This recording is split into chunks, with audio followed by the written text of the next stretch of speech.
मग मला काहीतरी गोड खाऊ वाटलं होतं. मग आमच्या साहेबांनी माझ्यासाठी डेअरी मिल्क स्टार केक आणला होता आणि मुलांसाठी लोटेचे कपाय आणले होते. मग ते बाजारला निघाले, त्यांना चाय दिली. मग त्यांना असं गाडीवर जाताना बघितल्यावरती आमचे छोटे डान खूप रडायला लागले. मग त्यांना खेळण्यासाठी मी बाहेर घेऊन आले. 2-3 राईड्स मारल्यावरती त्यांच्या चेहऱ्यावरती पण अशी एक छोटी स्माईल आली. मग साहेबांनी फणस आणले होते. मग चहा केला आणि मग आज स्पेशल काय असते ते सांगते. तर आज असते दीप अमावस्या. घरातील जेवढे दिवे असतात त्यांची पूजा करून घ्यायची असते.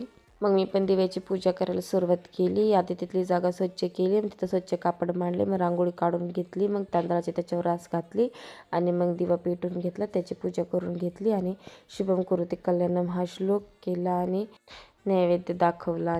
घरात पेटवणाऱ्या दिव्याचा हा छोटासा प्रकाश आपल्या आयुष्यातला सगळा अंधार दूर करू आणि प्रत्येक दिवस आनंदाने उजळून निघो. मग आमचे छोट्या दोन्ही डोनला बसून घेतले. त्या दोघांचेही आज औक्षण करायचे असते. मग दोघांचेही औक्षण केले. मग तेवढ्यात आमचे साहेब आले. मग त्यांना म्हटलं तुम्ही पण बसा, आज मी तुमचा पण औक्षण करणार आहे, कारण तुमच्या असण्यानेच माझं घर आणि आयुष्य नेहमी उजळून निघतं. आणि मग मी त्यांचे पण औक्षण करून घेतले. भेटूया पुढच्या व्लॉगमध्ये. बाय.